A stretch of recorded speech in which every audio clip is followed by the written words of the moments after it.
This time on Flipping Bangers, we find treasure buried in a city garage It's brilliant. Perfect. that we have to own. We've got to buy it. Buy it, buy it, buy it, buy it fast. On paper, it's plain sailing. We get it in, we polish it up, we get it out. In the workshop, it's too good to be true. Wow, Look at that. that is outstanding. Could this be the car that finally makes us some serious money? I'm convinced that we could get £3,000 for it. I'm Gus Gregory and he's Will Trickett. Together we're risking everything to follow a dream It's something I've wanted to do for a long, long time. We've packed in our day jobs. and invested our own hard-earned cash. We will do whatever it takes. As we try to make a living in the cutthroat world of second-hand cars. It's all in the chase. You've got to buy well, you've got to sell well. Why would anybody buy this car? We've got a goal. We want to double our money. If we put 500 quid in, we need to see £1,000 back. We're targeting the very bottom of the market. We buy cars that no one else wants. Can we make it flipping bangers? Or is this a gamble we cannot win? It needs so much work doing to it.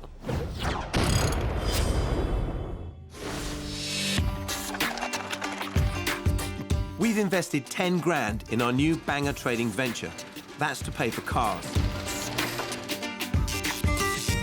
Isn't it great? I know. I've never actually had a proper, clean workshop. No, it's really And exciting. so much stuff. I've got my favourite tools in here, my favourite spanners. But if we're to cover the rent on our workshop and earn wages on top, we must double our return on every pound we put in.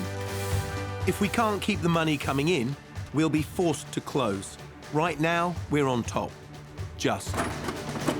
Basically, we've given up a salary, a monthly salary, and replaced it with, well, possibly no salary at all.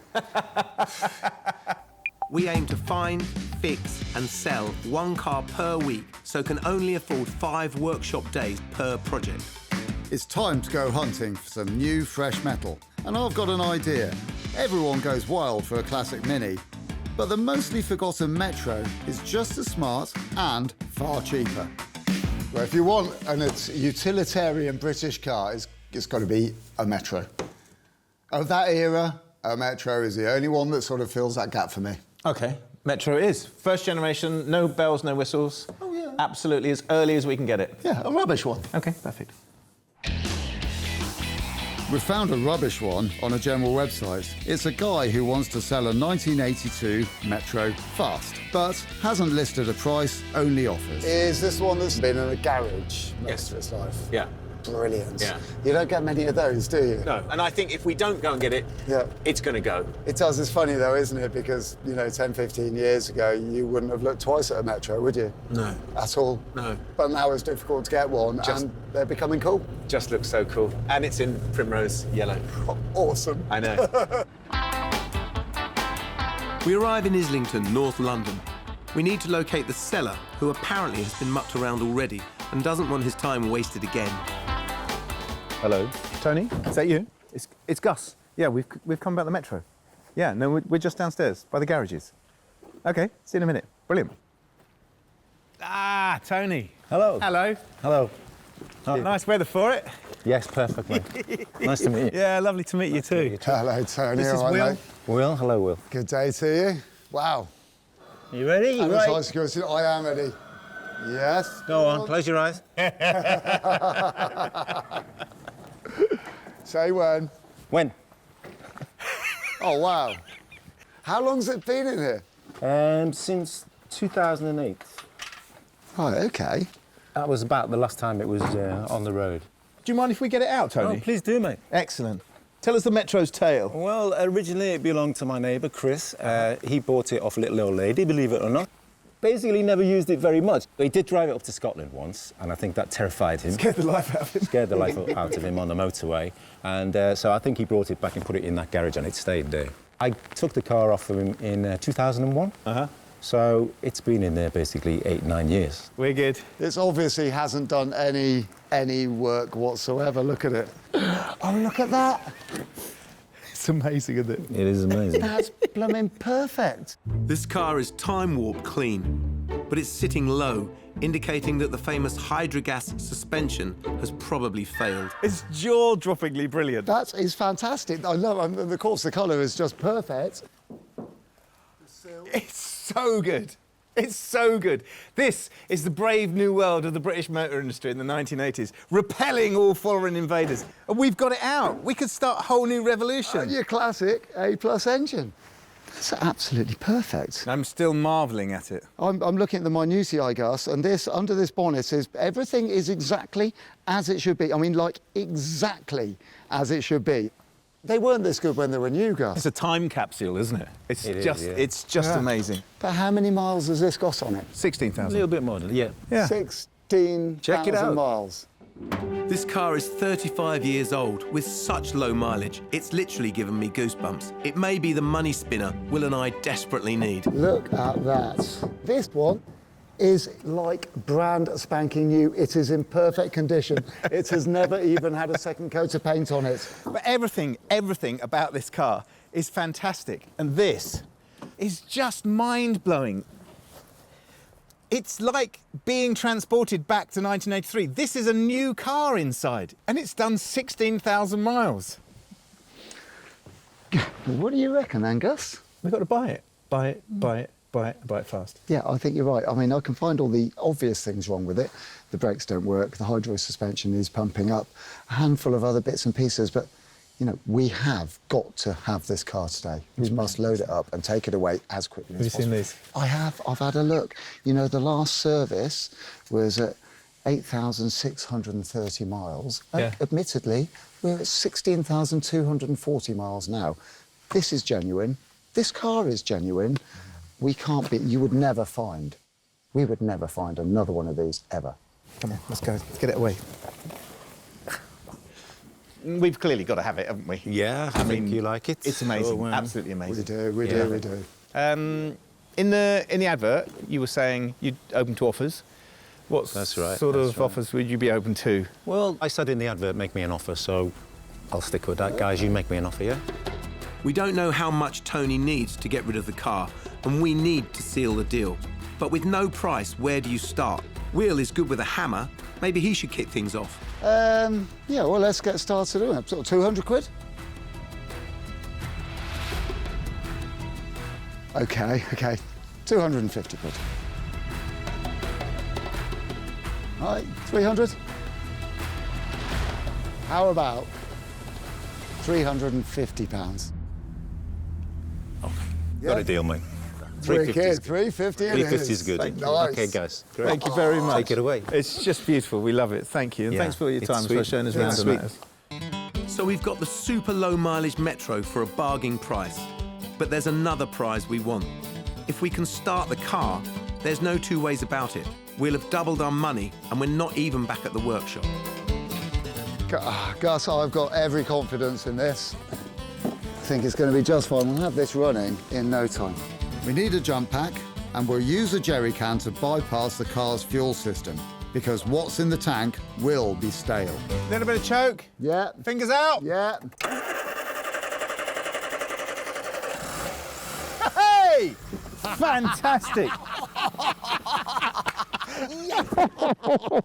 That's amazing, isn't it? Fantastic. What a good girl. Listen to that. How sweet, Oh, that is... We have got a lovely little engine here. The Metro purrs happily onto the trailer under its own steam. We couldn't be happier either. The car has exceeded all expectations. Tiny bit more. As we prepare for our trip back, we desperately hope that the Metro will remain as well behaved at the workshop. Our cars usually don't. What are the chances of getting a Metro so perfect, so cheap? I don't know. I don't understand how that happened. I don't really understand what just went on. I think maybe we were sent back in a time warp to buy a car, and now we've just gone... We've got it. We've bought it back here. It's the perfect thing from 1982. I'm going to get home, and I'm just going to put a massive question mark on today. Yeah. Oh! Hey, I've been looking forward to getting to work this morning just to clamp eyes on this again. It's great, isn't it? And somewhere there's going to be a bloke in an armchair with a pipe and a beard thinking, oh, mini metro, 1,500 quid, I reckon, all day. She's in a bit of a shocking state at the moment, but only because it's dirty and not shiny. There's very little else wrong with this car. No, I don't think there's anything wrong with it. We get it in, we polish it up, we get it out. The only question about our Metro is whether we find rust under the car. But before that potentially joy-crushing moment, I'm going to do what we always do. Take some nice pics to use in an online ad. Agreed, the car doesn't look at its best, but we can't wait until it's finished to advertise it. To choose a price, I have to project into the future. It's such a beautiful car. I'm convinced that we could get £3,000 for it, but we don't have the time. So I'm pricing it to sell it. I mean, if we get, I put 1995, which always makes me laugh. It's fractionally under 2,000. But if we got 2,000 for it, then the percentages are huge. The numbers, i.e. the amount of money involved, isn't, but the percentages are. And that's important. So 1995 or nearest offer. That's what we're going for. I've got a few photos here, which we'll add in as well. If we can sell the Metro for £2,000, we'll more than quadruple our price. But let's not get ahead of ourselves. We still don't know if the car really is as good and solid as it seemed when bought in the rain.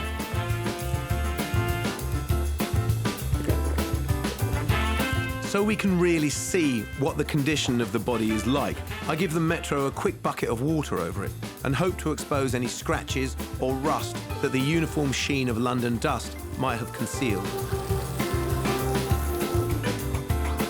It's already looking better, but the magic or the disappointment will come when we get underneath. All Minis, and the Metro is no exception, are notorious for rust. The ramp awaits, but because the suspension has collapsed, we need to jack it up before the arms can fit underneath.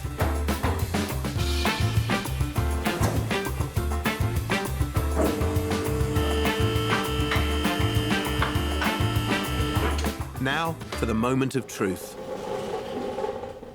Wow, Wow. look at that. That is outstanding. Amazing. I've never, ever, ever, ever, ever seen a Metro so good. Because, I mean, that's the normal big fear, isn't it? You look underneath any mini Metro and you think, oh, that rear subframe's going to be absolutely stuffed. That's in superb condition. I mean, superb. But it's still got original paint on it, hasn't Yeah. it? They're consumable items, these cars, aren't they? They're cheap cars for the masses, and there's none of them around because they've all rotted away. Well, that's what they were used, like carrier bags.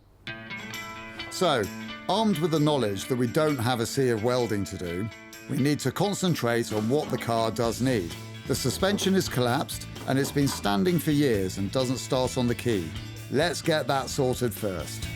The fuel system is always a concern for an old car. Let's dig in. One of the things that makes Minis so popular is their sheer simplicity, and any Tom, Dick or Sally can remove the carburetor, which mixes the air and the fuel, and inspect it.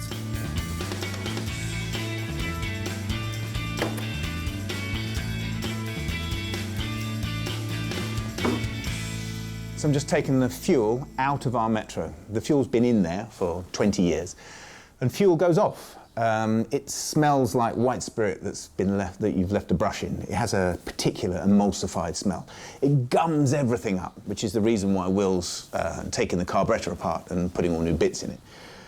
It just goes sticky and horrible. But so I'm going to take it out, and it made me laugh because when I was a kid, I used to work in my dad's garage, and I remember locking petrol caps coming in, and they came in after the fuel crisis because people used to siphon petrol out of cars. It just used to happen. There was a plague of it in the country. You used to hear about it all the time. Let's see if we can get this to work. Tube in.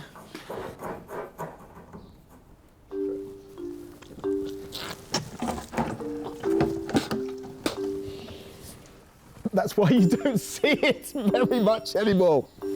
It's not the most precise. No doubt Will try and get this into his Land Rover. Every little helps. Don't try this at home, kids. Really. The redoubtable Will is stripping the old carb down to see if there's any petrol damage. When Gus and I started the car, we had to use a petrol can because the fuel tank was full of stale petrol. So if the fuel tank's got stale petrol in it, the carburetor's got stale petrol in it. There's certain components inside the carburetor that would be affected by stale petrol. The little valve for the float chamber, the main jets, for instance, they get gummed up with residue from the petrol. The carb rebuild is pretty simple. The parts are less than 20 quid. And if you peek online, a nice person will show you how to reassemble the jets and the floats. The sticking float is a common issue, so sorting this out is a no-brainer. After 10 minutes of fiddling, it's looking pretty good.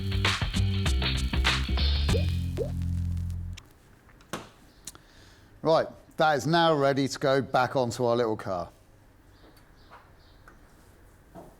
I siphoned the petrol out of the tank using a tried and tested inhalation method. Thought you were a bit noisy, Gus. Every time I burp, I get a mouthful of fumes. It's nice, eh? How did that go? All right. It's gone really well. The carburetor should now work without the aid of a jerry can. Shall I turn it on? Yes, go on, Shall give it we a bash. see? Yeah, because I'm keen. Ready? Yep. Ooh. Oh, that's a disaster. That sounds brilliant, doesn't it? Yeah, doesn't it? Yeah, fabulous. Good work. Well That done. is really good work. You know what? Amazingly smooth, isn't it? Yeah. Isn't it? 16,000 miles, that's what that does. Yeah, exactly But that. with that all done, Yeah. it's home time now, isn't it? Yeah. Yeah. Let's call it a day. Shall I turn it off or shall we leave it running? Yeah, turn it off. Usually at the end of the first day, we're stressed, angry, worried, and covered in bits of rust. This time, with our outstanding Metro, we feel like two old ladies walking away from a successful night at the bingo. Our Metro only cost £350, and so far, we've only spent £20 on her. Day 2 on Project Metro. To our eyes, one of the most beautiful British cars ever. Our aim is to get her to around the 2K mark. And that means we have to check her over and sort out anything that isn't perfect.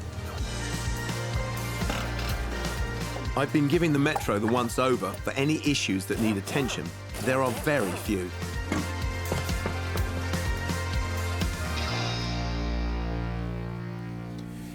So when we were underneath the car, we noticed that the steering gaiters had gone.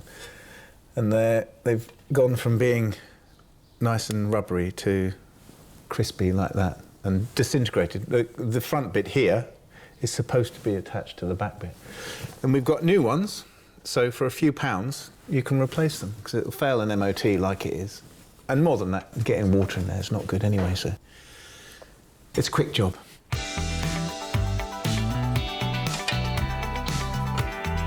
Again, it's something you can try. I unbolt the steering arm, and a little wrestling to get it off now follows. So I've got to avoid paintwork, fingers, and this rubber here, because it's in particularly good nick, and I've got to do it across my arm like that. Okay, so here goes. Well, that was easy. And now I'm free to remove the last bits of the crumbly gaiter.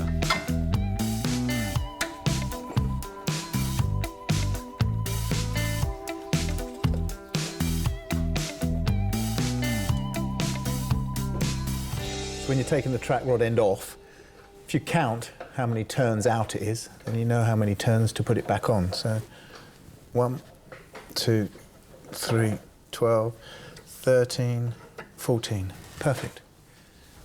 All I've got to do is remember 14. It's pretty amazing that after all this time, one of the few items to actually fix on the car are to lubricate the steering arm and to plumb in a new steering gaiter.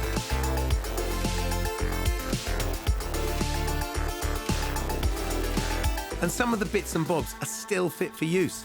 Hail British craftsmanship.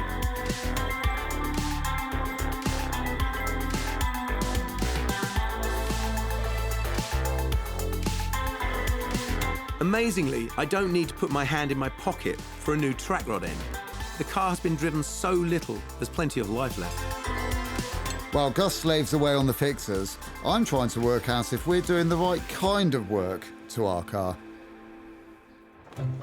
I'm at the British Motor Museum at Gaydon. Ours isn't a show car, despite having spent years static under lock and key, but I think it won't be far off the condition of the best Metro in the country. We've got such a fabulous mini Metro, I think it's worthy of a place in a museum. Now, I know there's a man in here who will tell me if I'm right or wrong. There's a Metro on permanent show, and I'm seeing the curator for a look over. Will. I'm Stephen. Hello, Stephen. Good to see you. Yeah, should we go and have a look at this Metro then? Yeah, it sounds fascinating, your Metro. Well, this is a spanking example. How come it's survived so well? So this was one of the motor show cars from 1980 when the car was first launched, and really that's its whole career. It's only just been a show car and then a museum piece. Really, so this has done no miles at all? Hardly any, just a handful really. It's pretty much as it would have been in 1980. We thought ours was incredibly low mileage, but we're 16,000 miles. I think we can beat you a little bit. I mean, that's the thing about cars like that, isn't it? Because they were everywhere, there were 2 million Metros by the time they stopped making them. Yeah. And it was an everyday car, not really a collector car. Nowadays, they're quite hard to find. The car here is worth upwards of £20,000. We're never going to get that money, but if we're clever with what we do to ours, we're surely going to nudge up the desirability. What would be the best bit of advice you could give us for what we do with our car? Every car in the museum, it doesn't matter whether it's the most fantastic sports car or something like the Metro. If you don't have to do something to it, it's got something that's original to the car or authentic, then leave it in if you can. Don't be tempted to kind of throw away all of that to make it look a little bit more shiny, particularly with a thing like the Metro, where the importance of it is that somebody really loved it, even if it was only for a few thousand miles, and then kind of safely put it in a garage. Yeah. Based on what I've heard, we need to conserve the valuable patina at all costs, like when restoring an oil painting. All of our efforts should be invisible. Gus is on board and comes up with a discreet way to improve the Metro. That's to drop the subframe and refurbish it. It's a known weak spot for corrosion. OK, so we're going to take the subframe off. It's a relatively easy job to do. It's a little light car, so it's not a massive, great thing to move. Basically, what you have to do is disconnect everything that's connected to the subframe, i.e. the brake pipe here, so the flexible brake pipe, and that's the handbrake cable, so the handbrake cable will have to come off. And then there's the fixing bolts for the subframe itself, where it's fitted to the body, and then that's it. It's as simple as that. It should just drop out. First up, we disconnect the brake lines, which are oddly dry. To disconnect the brake drums, you need to pull out the cable to the handbrake. There's a long way to do this and a short way, which I'm doing. Delve into the little slit in the carpet and loosen off the 10mm thread, and it's all done. Clever me. There. So that's the bit that attaches to the handbrake lever in the car.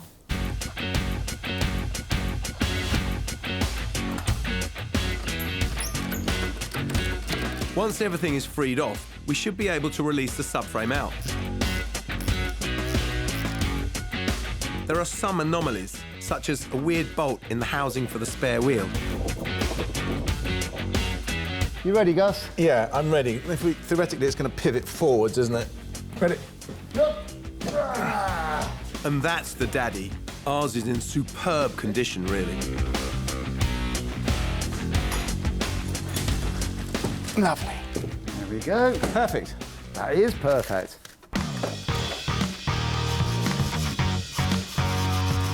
But our aim is to bring this car up a subtle, almost invisible notch. I brush off the surface rust, and the subframe is alarmingly good. It wasn't much better than this when new.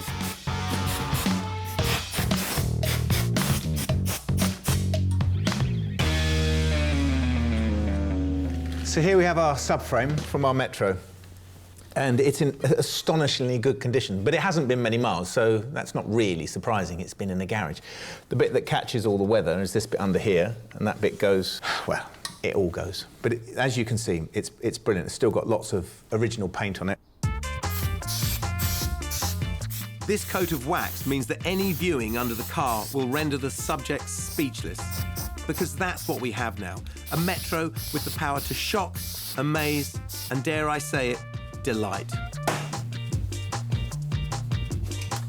Day 2 is in the can. Day 3. We bought a yellow Austin Metro that has spent years in a garage. It's time warp good. It's the car we're not going to double our money on, we're going to quadruple it. We've shelled out for some bits and pieces so far. We're only in for £400 or so, which is madness for a car this good. The job of the day is to reinstall the cleanest subframe known to man or beast and see whether our almost invisible improvement will result in a more sellable car. Lovely, lovely. Lovely, lovely. All right. OK. I'll hold her, you pumper. Right. That's perfect for me there. Perfect. Because this is a Metro, rebolting it is all DIY. No specialist tools, no nonsense. Right, I think that's everything on my side done. It's all tight inside the boot, which means I think we're ready to put the rest of that stuff on the underside of our subframe. Yes, perfect. Brilliant. My job or yours? It's the messy one, isn't it? Probably yours? No, I do.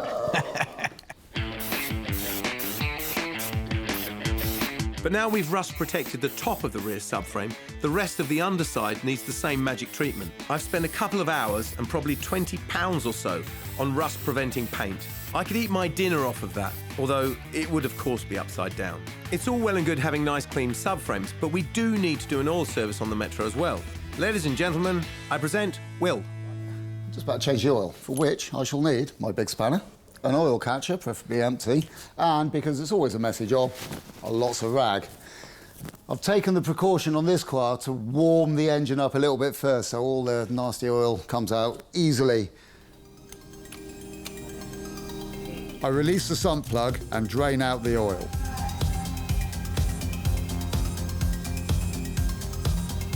It's not rocket science, although a main dealer might ask for £100 or more for the job.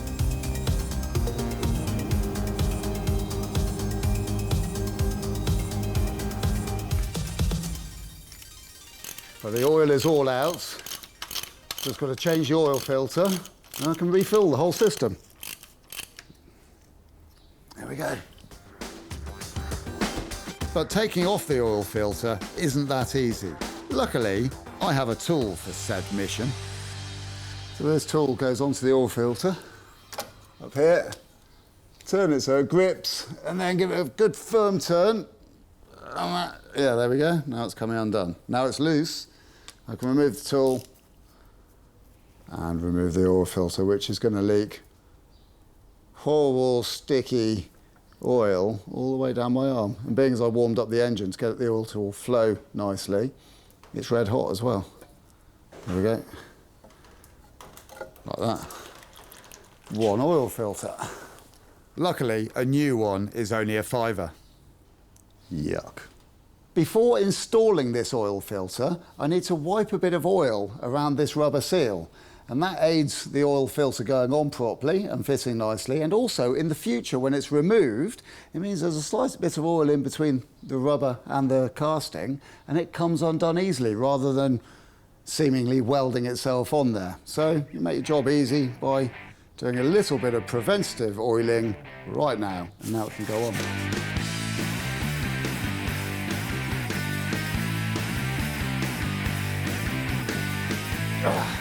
Right, just do it up as tight as you can by hand. Next thing is I'm going to lower the car, put some oil in at the top.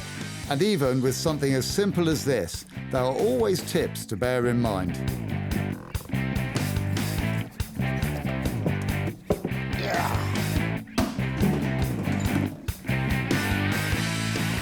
It's the end of day 3. Fed and rust-proofed, the Metro is in a great state and costs are hovering around the £400 mark. Day 4 on our yellow Metro. So we'll polish it. Oh, it's got to look fabulous. I'll we need enjoy to that. sort out the old ride heights. I know someone cool about that.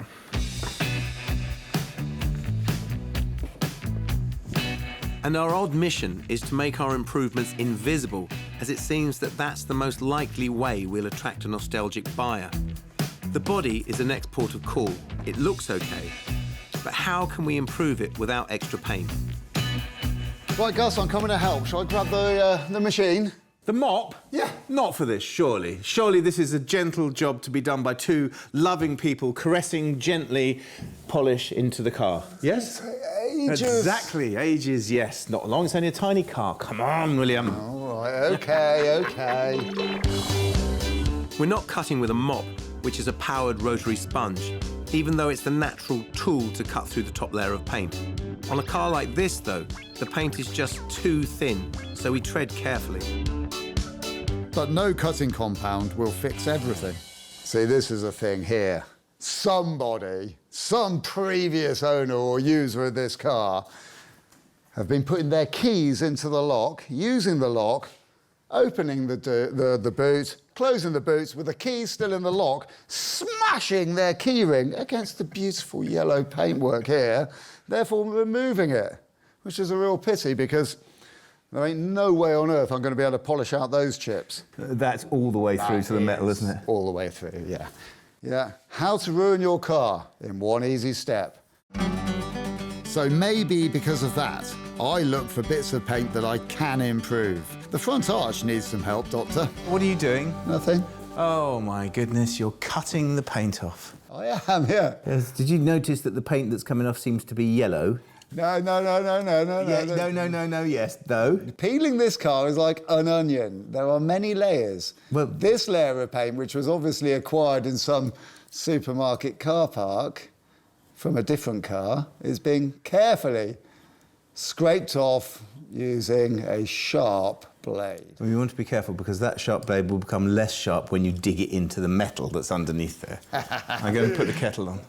Will's penknife can't usually be trusted to do anything delicate, but this time, a once only, he's bearing yellow fruit. The cutting compound, chemically, not unlike what you clean your bathroom with, is doing a great job. Just going to give it the final buff and see how it looks. And even though I do say so myself, that's looking pretty good. Gently, pleasingly, and invisibly, we're restoring the Metro's smile. Very soon, we'll know if all our hard work will result in the high selling price we need. Our bumper is a bit battered and bent, and there's bits missing, so that's a bit of a problem. I'm going to take it off, I'm going to batter it straight again, and then I'm going to respray it and refit it, which is slightly different to our mantra of just polishing up and preserving. But this is actually broken, so it does need fixing.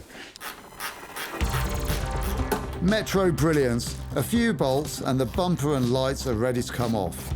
I'm hoping for no issues, as stripped bolts here will be a pig to sort out.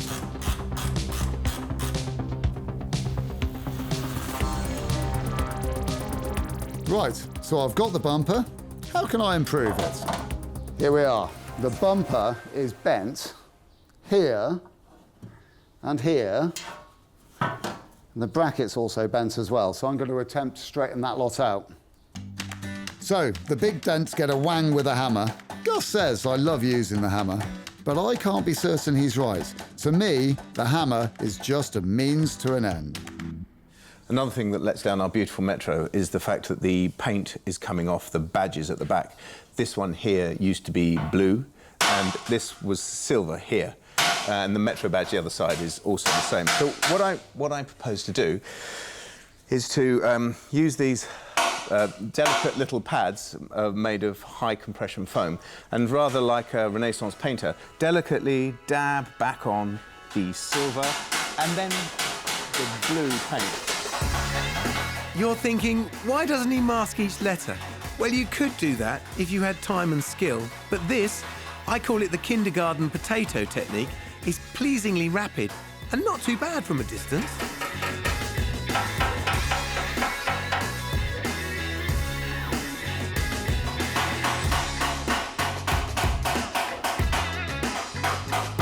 I'm sure they didn't have this trouble when they were painting the Sistine Chapel.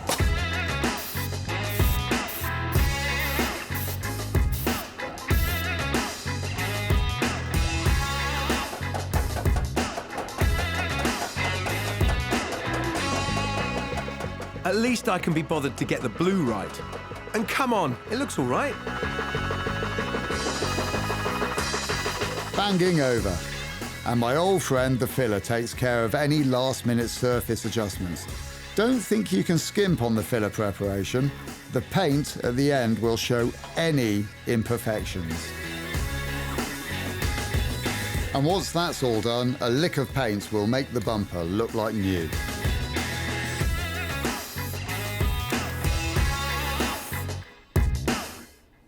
It's day 5. We've taken on a Metro that, despite its ironic 80s Primrose Yellow paint, is a thing of beauty. We've only spent £400 on it so far, and we want £2,000 for it. Our Banger business, which aims to double our investment, says this is more than good. It doesn't want for a lot, but the hydroelastic suspension has collapsed, and that's beyond our pay grade. We need a specialist. Considering this car has got absolutely no suspension at the moment, it doesn't feel too bad. I think it's because it's actually on its bump stops, so there's no travel. So it's just on rubber. Yeah, quite possibly. I'm of the opinion that this shouldn't be too high, nor should it be too low. You don't want to go on a sort of 4x4. No, we don't want to look too jacked up. We found a garage in Wokingham that has a specialist pump that will let us recharge the quirky suspension to around 30 centimetres, the recommended height. Right now, it's 5 millimetres. Good afternoon. Are you Mark? Hello, yes, it's me. Mark. Gus, we spoke on the phone. We certainly did, yeah. It's pumping up our rather low rider Metro. Yeah, no problems. We can give it a go for you. The way the system works is that a pressurised reservoir holds fluid, and it's that which needs pumping up. This quirky system was also used on Rolls-Royces and the mighty MGF.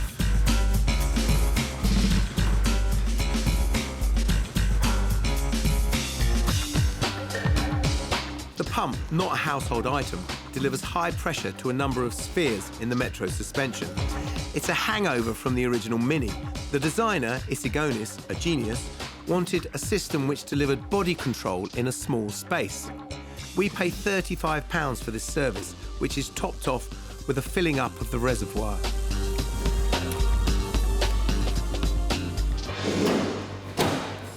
There we go, chaps. 300ml all round. Thanks, Mark. Cheers, Mark. Thank you very much. Thanks very much. We've got the paint right, we've sorted the underneath, we've fixed some bits. Will's banged the bumper, we're into finishing touches now, and Will has some ideas. Look at this. Boot lid won't stay up. Now, we all know that that is one of the most annoying things about almost any car, isn't it? So, I am just about to prop it up very precariously on this stick and replace them. I've got 2 new ones. It's a simple, cost-effective fix. And when you're selling a car, you just want all of these little niggles to be sorted, don't you? There you go, pop that off. Same here, pop it off, like that.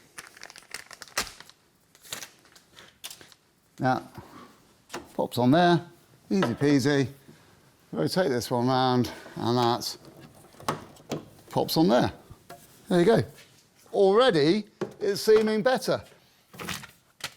Do exactly the same with the other side. Oh, apart from, check this out. This one's a slightly different fixing, so I'm going to have to use a different type of screwdriver to lever that little locking mechanism out. Then it should sort of pop off, like so. See? There you go, that's it. Same at this end. Release the little locking device. And then gently, but firmly, remove it like that. On there, and there. This should be a done job.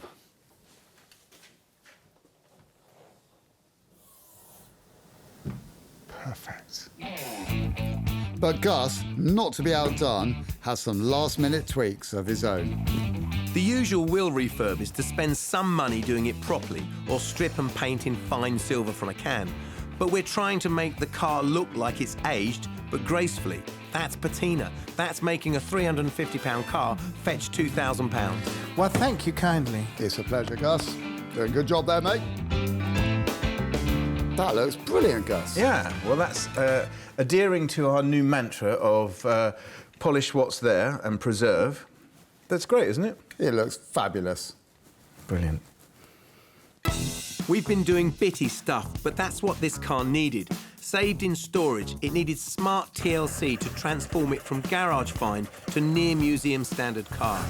We flushed the fuel system and rebuilt the carb, dropped the rear subframe out for a rust treatment, serviced it, polished it, pumped it up, Will bashed the bumper, I cleaned the wheels.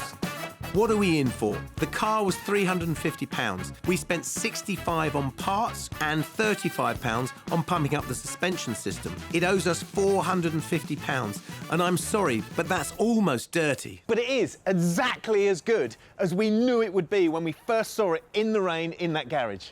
This is our cheeky little mini Metro. It doesn't get better than this. We've worked really hard on it. Now, the next big hurdle is... Selling it. Yeah. But I don't think that would be a problem, because this car represents exactly British Leyland's philosophy at the time. It's a cheap car for the people, isn't it? And they were like white goods. They rotted away, didn't they? Cheap to build, cheap to buy. Well, you said the word cheap. I don't want to be selling this one cheap. I want to be selling it expensive, Gus. Yeah, we do. Shall we? Yeah.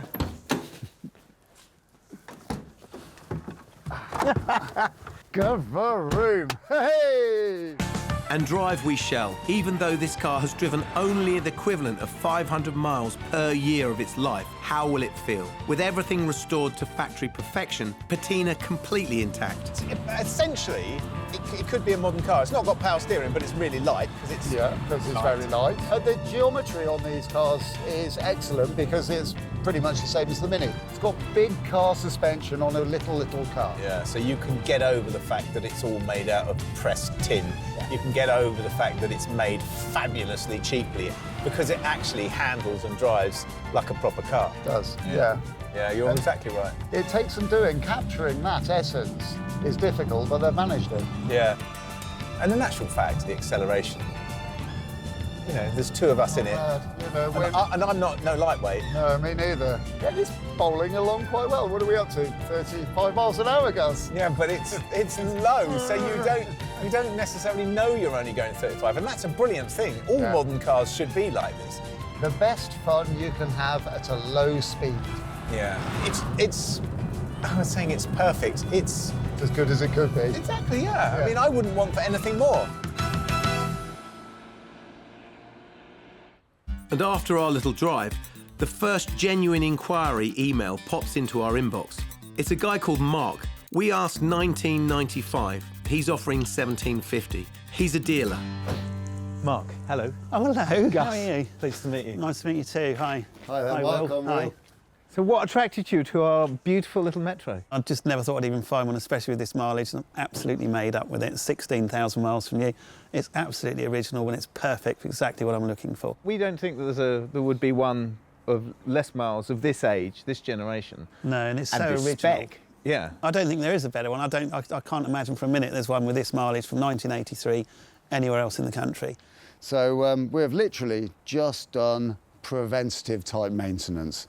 The rear subframe, we've taken it out, and we're giving it some rust protection. We've had the suspension pumped up, that's a good thing, and the carburetor's had a bit of an overhaul as well. Oh, and a tiny bit of cosmetic on the front bumper as well. But apart from that, you know, not a great deal, bit of a polish up. The colour's right, everything's just brilliant. I mean, you've paid for it, haven't you? We know how much it's going for. That's fine. No, it's really good. No, thank you very much. Thank you very much indeed. To you. We might have made more than Mark is offering. The Metro is possibly worth £3,000. But to us, a quick sale means we can buy another car. A quick sale is golden, or Primrose. At £1,750, we've made more than £1,500. That's 3 times more than the car owes us. Small potatoes to some, but we get to know that we found a British Leyland jewel and did the honourable thing, made it shine.